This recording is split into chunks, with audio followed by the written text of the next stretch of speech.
Coba nih teman-teman perhatikan ruangan tempat teman-teman sekarang berada. Terus tatap itu dinding temboknya. Kemudian perhatikan lantai yang teman-teman lagi injek. Atau buat yang lagi di kantor, di gedung, lantai belasan gitu. Coba rasain deh pilar-pilar beton raksasa yang menopang bangunan itu. Pernah gak nih teman-teman bayangin apa yang sebenarnya ada di dasar bangunan ini gitu ya? Entah rumah, entah gedung, sekolah, gedung sekolah gitu ya. Atau mall, ya atau tempat kerja. Ya di bawah sana jauh di dalam tanahnya, di titik di mana besi dan beton itu pertama kali ditancap ke tanah ya, ke dalam tanah yang lebih dalam. Ya kita selalu diajarkan bahwa sebuah bangunan itu ya bisa berdiri kokoh karena perhitungan arsitektur yang presisi. Ya karena kualitas semennya bagus. Kemudian karena besinya kuat. Ya, tapi terkadang di luar akal sehat dan aturan-aturan teknik sipil gitu ya. Ada sebuah keyakinan yang udah lama banget ya. Yang tidak pernah benar-benar ditinggalin sampai sekarang. Sebuah keyakinan yang bahkan mungkin dari ribuan tahun ya bilang bahwa tanah yang kita injak ini adalah bisa jadi milik penguasa lain gitu. Dan untuk mendirikan sesuatu yang berdiri di tanah, di atas tanah yang kita sebut tadi ya, tanah mereka itu, ya pakai besi dan beton aja nggak akan pernah cukup. Mereka berpikir bahwa bumi itu juga bisa menuntut pajak. Dan pajak itu harus dibayar dengan sesuatu yang bernyawa.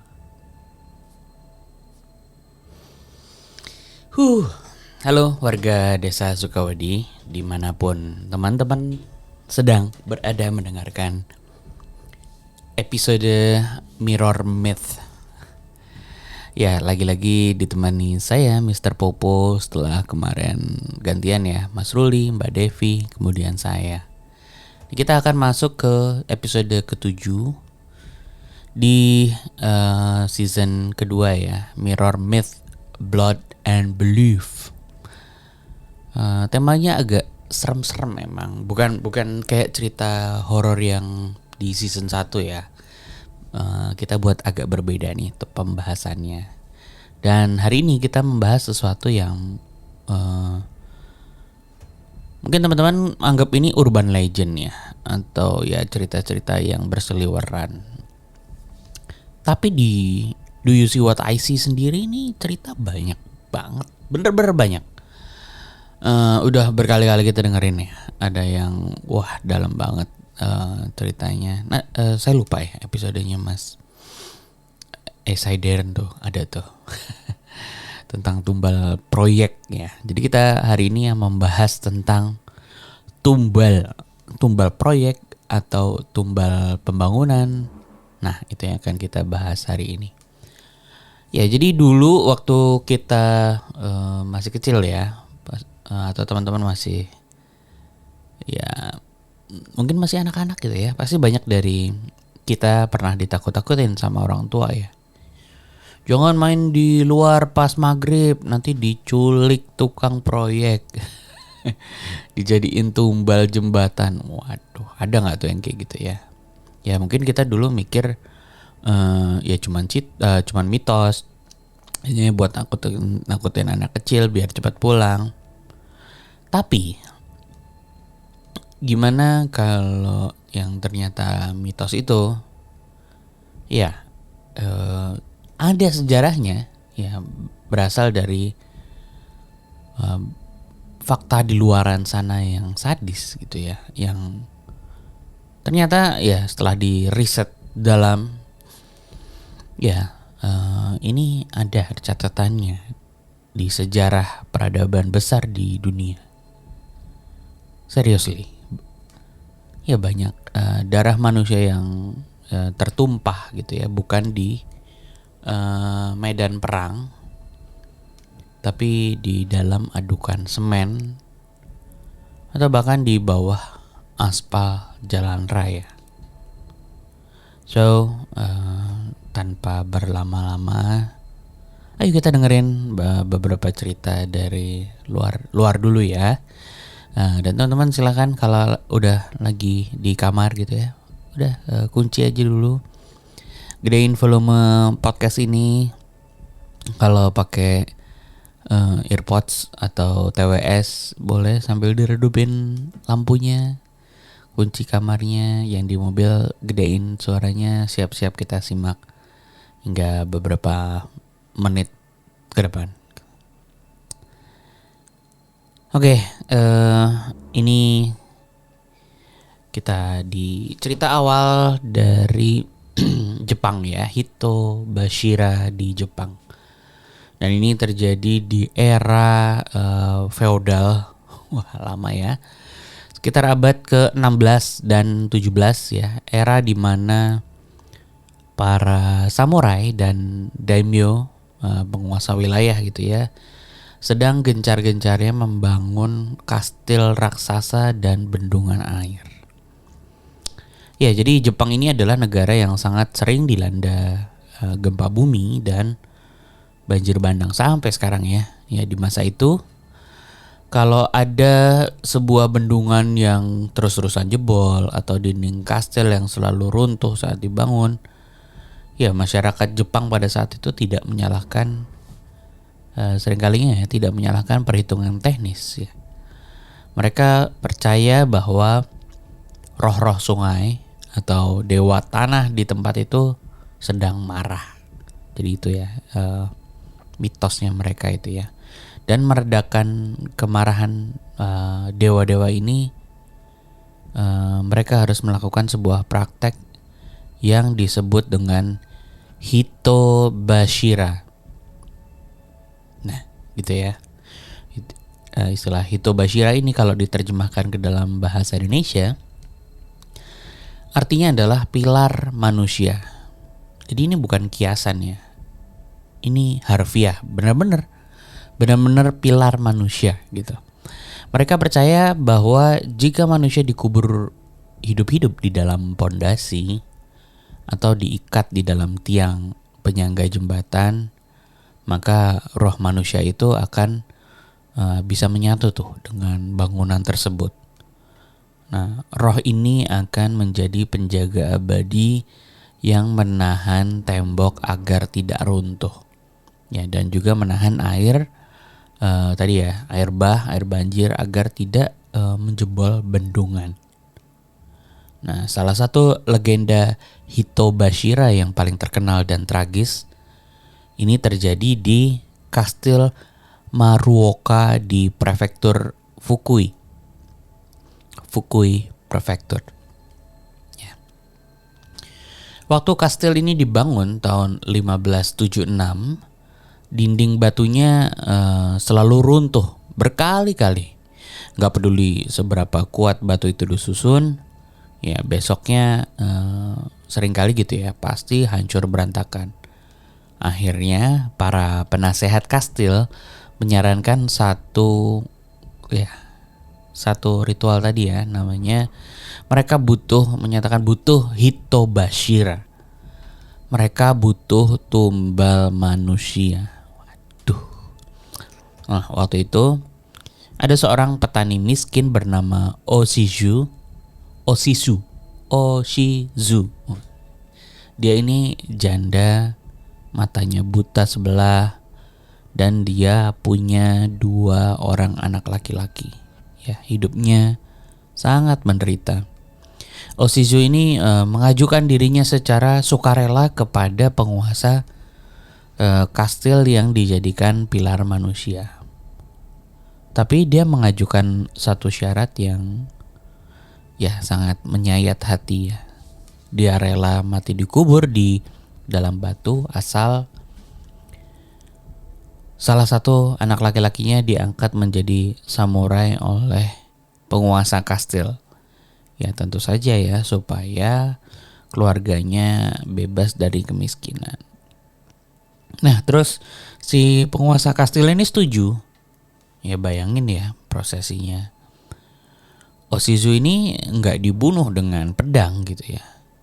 Tubuhnya diturunkan ke dasar pondasi yang paling dalam keadaan hidup dan bernafas. Ya, balok-balok batu raksasa dan tanah ya perlahan ditumpuk menutupi tubuhnya. Ya, kegelapan menyelimuti. Oshizu mati kehabisan nafas di dalam himpitan batu pondasi kastil Maruoka.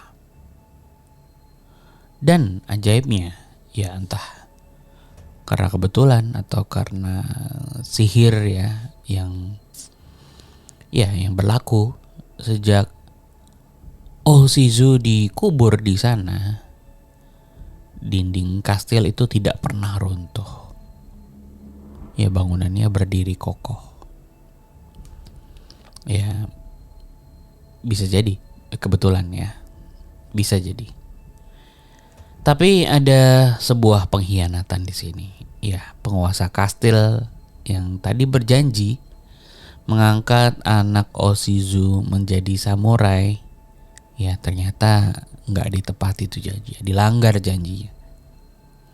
Setelah dindingnya kokoh, dia melupakan keluarga Oshizu. Anak laki-lakinya tetap menjadi petani miskin. Nah, janji yang dilanggar kepada jiwa yang dikorbankan tidak pernah berakhir baik. Ya, menurut catatan sejarah lokal, sejak pengkhianatan itu, setiap kali musim semi tiba, parit di sekeliling kastil Maruoka akan secara misterius banjir besar gitu ya. Banjirnya sangat deras sampai menutupi jalan. Warga sekitar menamai banjir itu banjir air mata Oshizu. Roh yang dikurung di dalam batu ini menangis menurut mereka ya, seperti itu. Dia menjadi penjaga bangunan itu, tapi jiwanya menyimpan dendam yang abadi. Wah, ini ya sesuai judul kita ya, mitos yang ada di sana di Jepang. Bahkan ini tertulis hingga sekarang. Ya sebenarnya berapa banyak sih bangunan di Jepang yang memakai praktek seperti ini? Ya jawabannya sangat banyak gitu ya. Pada tahun 1950-an, saat Jepang sedang merenovasi kastil Matsue, para pekerja konstruksi modern ini menemukan pemandangan yang bikin mereka wadidaw gitu ya. Ya, di dalam pondasi kastil yang sedang mereka gali, mereka menemukan tengkorak-tengkorak manusia dalam posisi berdiri. Ya, diikat ke balok-balok kayu raksasa. Ya, fakta sejarah ini membuktikan bahwa Hitobashira bukan sekedar dongeng. Ya, dongeng yang ya diceritain aja buat pengantar tidur. Ya, jadi darah dan tulang belulang benar-benar menopang megahnya bangunan-bangunan yang sering ya dipuji-puji ya oleh para turis saat ini. Wih, serem banget ya. Ya, kita coba bedah ya Hitobashira ini dengan logika. Ya kalau kita mau kritis ya. Ya, kenapa sih dari ujung Asia sampai ujung Eropa ya di mana-mana ya, manusia ini punya pemikiran gitu bahwa bangunan raksasa ini butuh nyawa gitu ya. Mungkin ada penjelasan sosiologis atau psikologis yang mendalam soal ini ya. Di dalam di zaman dulu ya, ketika peradaban manusia mencoba membangun sesuatu yang sangat masif ya. Kayak piramid, kastil, jembatan gantung. Ya itu adalah sesuatu hal yang menantang alam gitu ya. Ya manusia menaklukkan bumi gitu ya. Sulit gitu kan. Tapi ya ilmu pengetahuan mereka belum semaju saat ini gitu. Kegagalan konstruksi sering banget terjadi ya. Tebing longsor, banjir bandang jadi tiang patah dan lain sebagainya. Ya terus kan mereka putus asa tuh karena ya proyek yang bernilai mahal sekali itu selalu gagal.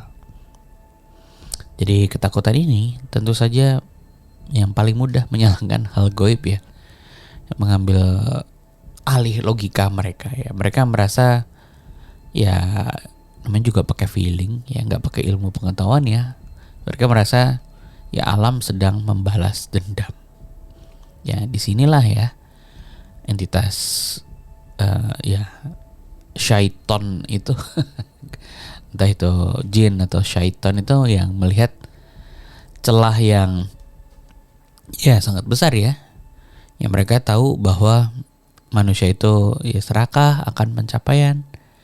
Mereka tidak si syaiton ini ya nggak bisa meruntuhkan dinding ya tadi ya bangunan itu secara ajaib ya. Mereka hanya cukup memberikan bisikan kepada ya orang-orang yang bisa memberikan nasihat ke para penguasa pada saat itu ya. Membisikkan sebuah syarat yang paling menentang Tuhan gitu ya. Ya mengorbankan nyawa manusia. Ya nggak boleh kan ya, agama manapun ya nggak mengorbankan manusia gitu ya. Beda sama Idul Kurban, beda. Itu beda lagi ya. Ada juga yang emang untuk beribadah, tapi ini memang untuk apalagi manusia ya, mengorbankan manusia untuk ya menjadi prasyarat. Nah, ini bisikan setan pasti. Ya apa yang terjadi saat manusia mengorbankan saudaranya sendiri dalam pondasi? Ya dan kebetulan bangunannya berhasil berdiri. Nah ini pasti ini adalah sebuah presiden buruk ya. Jadilah sebuah SOP, Standard Operational Procedure, yang ya gara-gara satu presiden mungkin awalnya mereka ya ini di sinilah setan bekerja ya. Gara-gara mungkin ada satu tumbal gitu waktu itu, mungkin ini case-nya masih manusia nih, bukan kepala hewan, kepala kambing hitam atau sapi hitam gitu ya. Ya gara-gara satu ini berhasil berdiri, bangunannya berdiri dan aman. Nah inilah tercipta sebuah presiden. Ya presiden yang sangat buruk ya. Sebagai contoh yang buruk, SOP yang diwariskan turun temurun bahkan ya. Generasi berikutnya akan berpikir ya, dulu jembatan ini berhasil karena pakai tumbal manusia. Jadi kalau nggak dibangun tanpa tumbal, pasti akan rubuh. Waduh, ini dia nih. Ya, tentu saja setan atau jin atau ya entitas itu tidak butuh tumbal Osizu untuk menahan batu kastil itu. Sebenarnya yang mereka inginkan ya permainan para syaitan ini menginginkan ya merusak akidah manusia sebenarnya. Ya dibuat dengan cara beragam gitu ya. Ya bahwa manusia ini akhirnya percaya bahwa batu dan tanah punya kuasa yang harus disembah, dikorbankan, mengorbankan nyawa ya. Bukan kepada sang pencipta alam semesta, tidak juga menuruti ilmu gitu ya, ilmu yang logis, yang ya ilmu pengetahuan secara umum. Ya, satu hal yang membuat praktek ini sukses juga adalah efek psikologis para pekerja konstruksinya. Ya, ketika para pekerja melihat ada manusia yang dikorbankan untuk proyek itu, maka mereka akan bekerja dengan ketelitian yang luar biasa. Kenapa gitu? Karena didorong oleh rasa takut yang luar biasa. Mereka bekerja setengah mati karena ya tidak mau pengorbanan itu sia-sia. Atau bahkan takut mereka yang akan dijadikan tumbal berikutnya kalau seandainya proyek itu gagal. Ya ujung-ujungnya bangunannya emang kokoh gitu ya. Tapi kokoh karena rasa takut yang dibayar dengan hilangnya nyawa manusia. Bahkan kemanusiaan itu sendiri. Ini cerita selanjutnya bukan dari Asia ya. Kita nyebrang ya ke Eropa. Ke sebuah negara yang menjadi tempat lahirnya banyak mitologi dan tragedi. Wah, mana coba? Yunani. Ya, kalau tadi di Jepang, Oshizu mengorbankan dirinya sendiri secara sukarela ya demi mengentaskan kemiskinan keluarganya. Apa yang terjadi di cerita di Yunani ini ceritanya jauh lebih gitulah pokoknya ya, lebih mengenaskan gitu ya. Karena pengorbanan di sini ini dibalut dengan pengkhianatan orang yang paling dicintai. Ini terjadi pada abad pertengahan di wilayah Epirus, Yunani.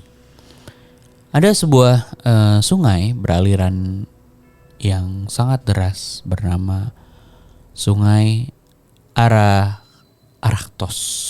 Namanya Sungai Arachthos. Ya, pemerintah setempat menugaskan seorang arsitek kepala gitu ya, atau mereka menyebutnya master builder bersama dengan 45 tukang batu dan 60 muridnya untuk membangun sebuah jembatan raksasa yang melintasi sungai tersebut. Ya, jembatan ini sekarang dikenal dengan nama The Bridge of Arta.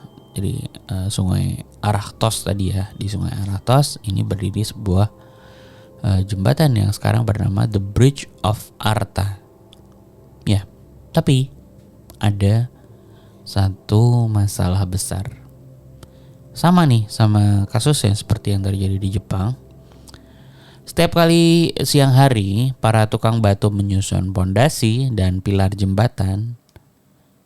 Nah, kemudian malam harinya, jembatan itu runtuh.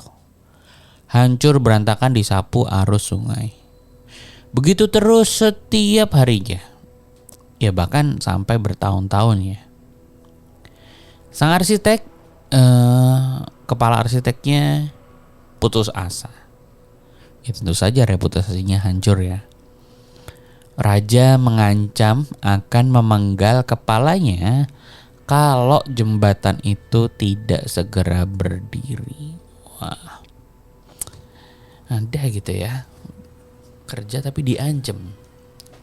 Ya, di puncak keputusasaannya ini di legenda yang menceritakan ini menyebutkan bahwa sang arsitek didatangi oleh seekor burung dan entitas goib yang menunggu sungai tersebut, lalu berbicara kepadanya.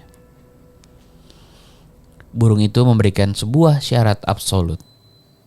Jembatan ini tidak akan pernah bisa berdiri kecuali kamu menyumbalkan nyawa. Dan kamu tidak boleh menumbalkan anak yatim piatu, tidak boleh menumbalkan orang gila atau orang miskin di jalanan.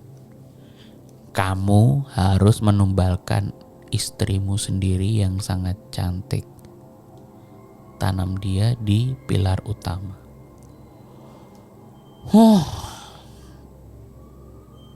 Ada-ada aja nih. Ya coba bayangin ya. Apa yang terjadi di kepala dan hati si kepala arsitek ini? Ya dia sangat cinta sama istrinya. Tapi di sisi lain egonya sebagai arsitek yang terkenal, yang besar gitu ya, dan dibanggakan orang-orang gitu ya. Dan juga dia juga takut sama hukuman dari raja. Ya ternyata ketakutan dan egonya ini jauh lebih besar daripada cintanya kepada istrinya. Ya keesokan paginya, sang istri yang cantik itu datang ke lokasi proyek membawa makanan untuk suaminya. Dia datang dengan senyuman. Sang suami dengan wajah pura-pura panik berkata pada istrinya, "Istriku, tolong aku. Cincin pernikahanku jatuh ke dalam lubang pondasi jembatan ini. Aku tidak bisa menjangkaunya. Bisakah kamu turun ke bawah untuk mengambilkannya untukku?" Ya, istrinya tentu saja tidak punya rasa curiga sedikit pun. Karena dia juga badannya lebih kecil, ya mengikatkan tali ke pinggangnya dan perlahan-lahan turun ke lubang pondasi yang sudah terbentang sangat dalam, ya gelap. Dan begitu sampai istrinya ini sampai dasar pondasi, sang arsitek ini tadi menatap ke bawah. Dia memberikan kode kepada 45 tukang batunya. Dalam sekejap, tanpa peringatan apapun, batu-batu ya besar ya seukuran tubuh manusia bertonton, ya ada tanah, ada semen dijatuhkan dari atas. Ya, istrinya menjerit histeris di dalam kegelapan. Bahkan sempat terdengar memanggil nama suaminya. Ya dia sekejap menyadari bahwa dia tidak sedang mencari cincin, melainkan sedang dikubur hidup-hidup oleh pria yang paling dia percayai. Ya, saat batu itu perlahan menutupi tubuhnya dan nafasnya mulai habis, sang istri mengutuk jembatan itu dengan air mata darah. Tapi kemudian karena dia tahu suaminya akan dihukum mati karena ya tadi hukuman dari raja, di hembusan nafas terakhirnya kutukan itu dia ubah menjadi berkat ya. Dia biarkan jiwanya menjadi penopang batu-batu itu. Jadi tadinya ya dikutuk karena dia menangis dengan air mata, tapi dia sadar bahwa apa yang dia lakukan itu ya karena suaminya juga takut gitu ya. Akhirnya dia sekali lagi membiarkan jiwanya menjadi penopang batu-batu itu. Ya, mitosnya seperti itu ya. Dan akhirnya jembatan Arta, ya Bridge of Arta tadi berdiri kokoh menjulang membelah sungai. Ya, ini cerita ya. Namanya juga myth. Tapi ya ceritanya diceritakan terus-menerus. Sampai detik ini ya, di zaman modern ini, setiap kali ada angin kencang berhembus melewati celah-celah lengkungan jembatan Arta, ya ini ceritanya ya tadi ya, warga lokal ini percaya bahwa suara angin yang melengking adalah suara tangisan sang istri, tangisan seorang wanita yang dihianati oleh, bisa jadi karena takut, bisa jadi karena ambisi suaminya sendiri, bisa jadi ego, ada reputasi yang dipertaruhkan, dan juga keputusasaan. Ya, 3 hal ini selalu menjadi alat paling ampuh ya buat setan ya masuk menyuruh manusia untuk saling membunuh.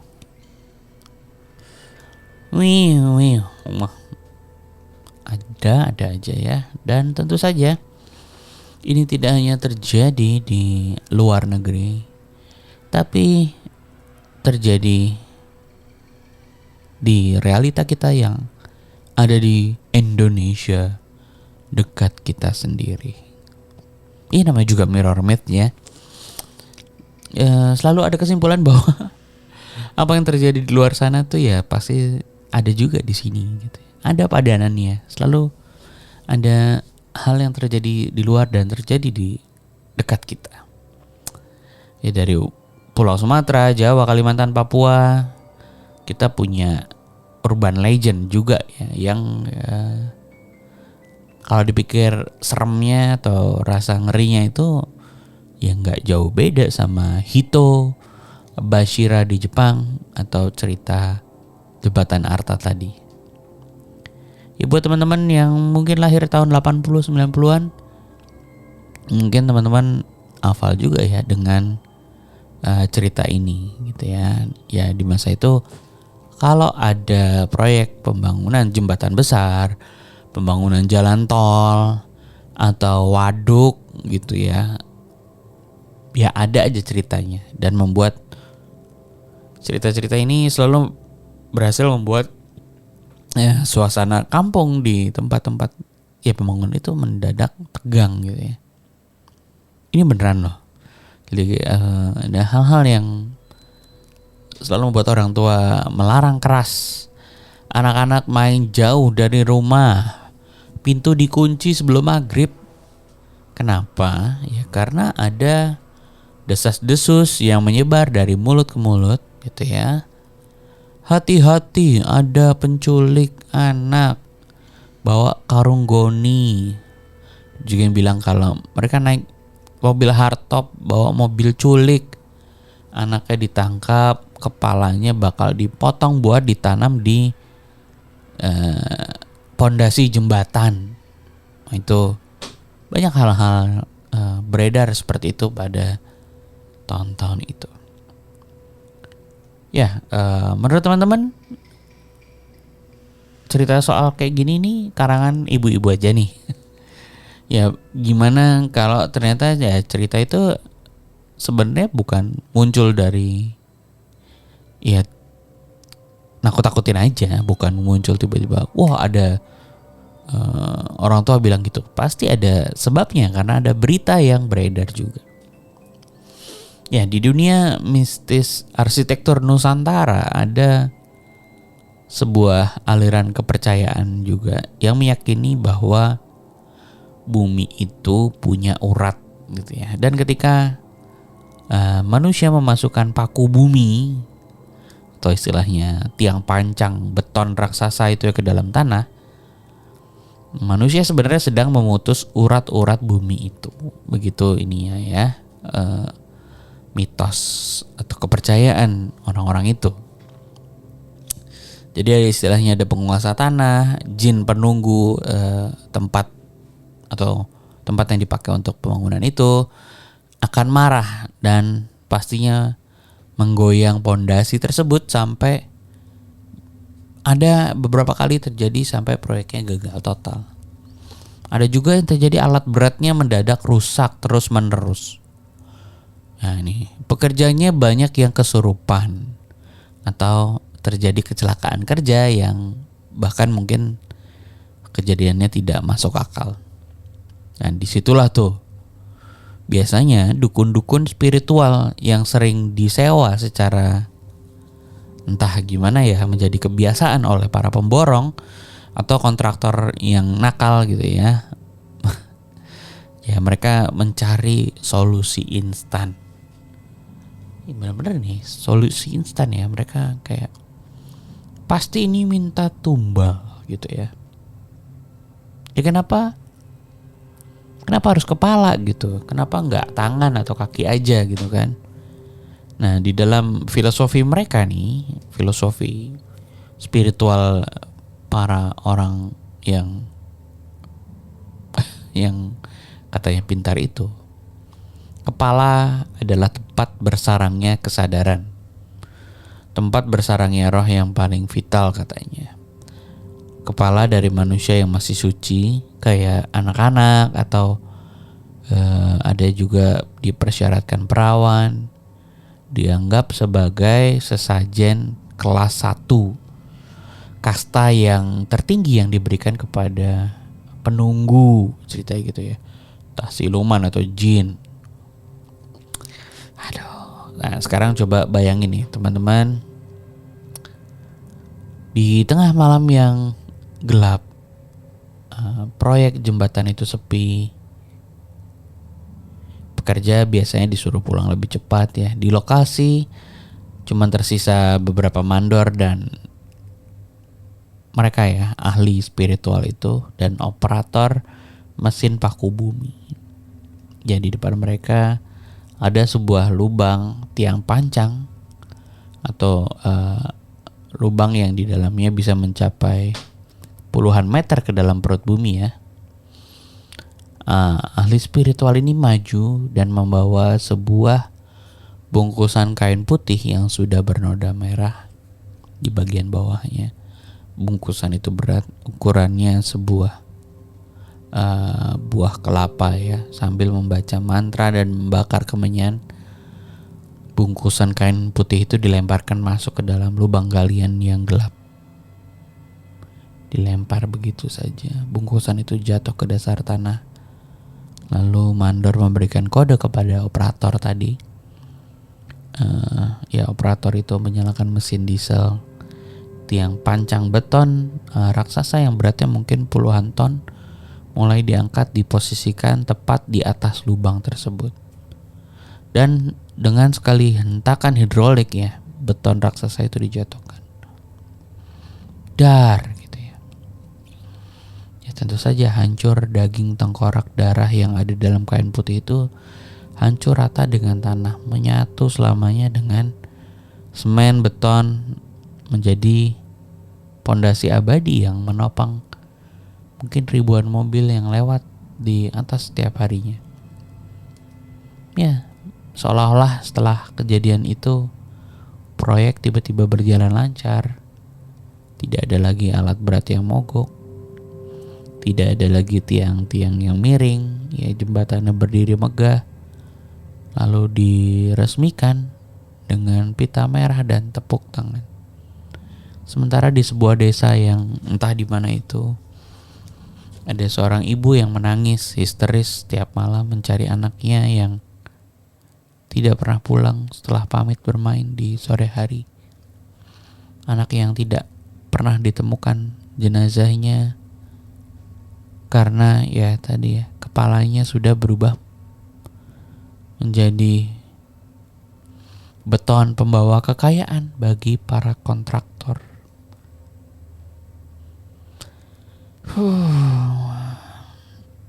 Ya, ini kalau kita tadi ngomongin arsitektur ya yang ada di Jepang dulu gitu ya, jembatan Eropa dulu, atau tiang pancang tol tadi ya tahun 90-an.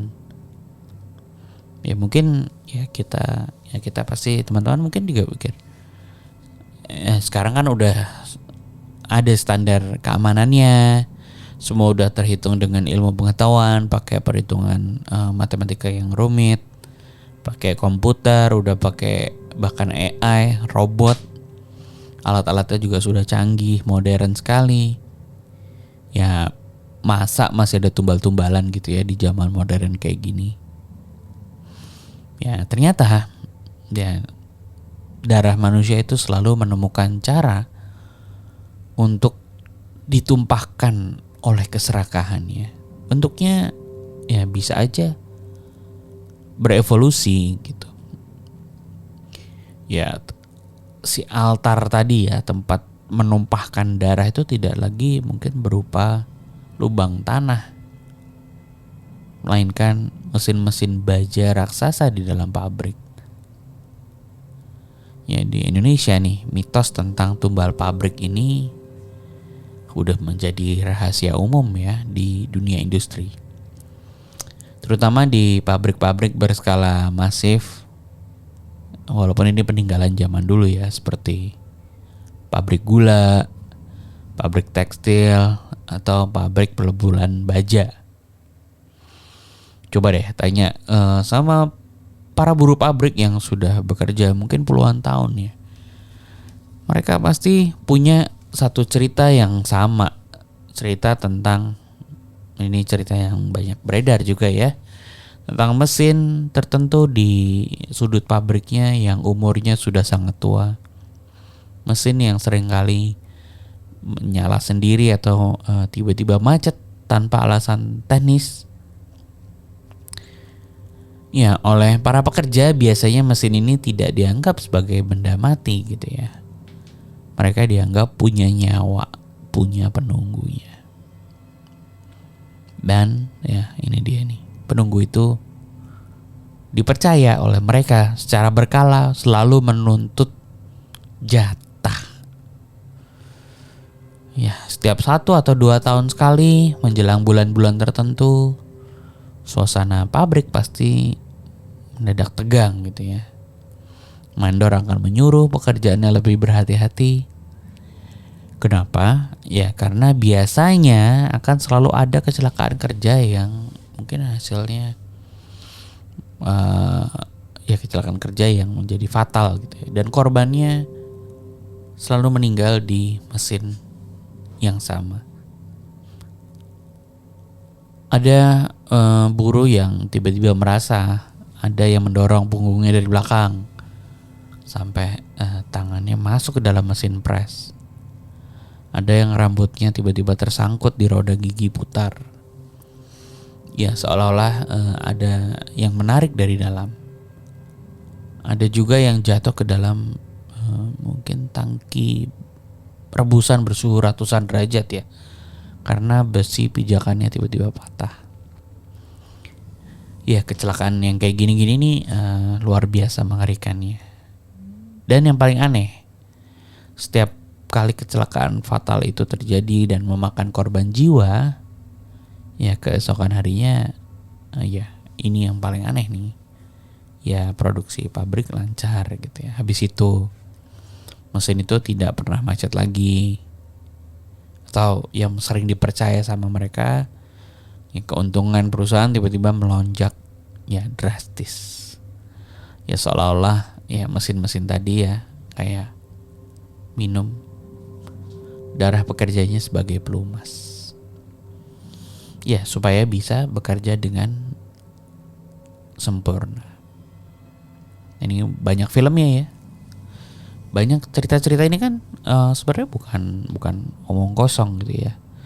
Banyak cerita-cerita yang dijadikan latar belakang film ini menjadi menjadi kenyataan yang atau cerita sesungguhnya atau urban legend ya, yang memang akhirnya jadi acuan jadi sebuah film. Ya, kalau kita bedah ya misalnya emang benar ya, misalnya ada jin penunggu mesin itu minta darah gitu ya. Ya dalam banyak kasus kecelakaan kerja yang berkedok tumbal ya, ada sebuah ironi sebenarnya yang dilakukan oleh oknum-oknum manajemen pabrik untuk mengganti mesin tua dengan mesin baru misalnya. Ya perusahaan harus mengeluarkan uang miliaran rupiah bahkan untuk menerapkan protokol keselamatan kerja atau K3 itu ya, keselamatan dan kesehatan kerja yang ketat. Ya tentu saja butuh biaya besar. Ya terus apa yang dilakukan oleh oknum pengusaha ini? Mereka ada yang membiarkan mesin tua itu beroperasi meskipun ya tahu ya mesin ini sudah nggak layak dan berbahaya bagi pekerjanya. Ya ketika kecelakaan itu benar-benar terjadi dan menewaskan pekerjanya, ya alih-alih disalahkan oleh kelalaian standar keamanan, ya oknum manajemen ini seringkali ya menjadikan dia tadi ya rumor gaibnya ini ya dibiarin aja tersebar. Jadi bukan realitanya tapi rumornya ini dibuat. Ya memberikan ruang bahwa buruh lain percaya, oh ini bukan salah pabrik tapi ini salah penunggu mesinnya yang lagi minta tumbal. Jadi mungkin secara kalau dianalisa bisa seperti itu ya. nggak semuanya. Tapi ya bisa jadi mungkin hal-hal yang terjadi seperti itu. Ya ini bisa jadi ada hal-hal yang menjadi agama dan mistis dijadikan tameng oleh para orang yang punya modal ya untuk menutupi keserakahan atau kelalaian bahkan ya.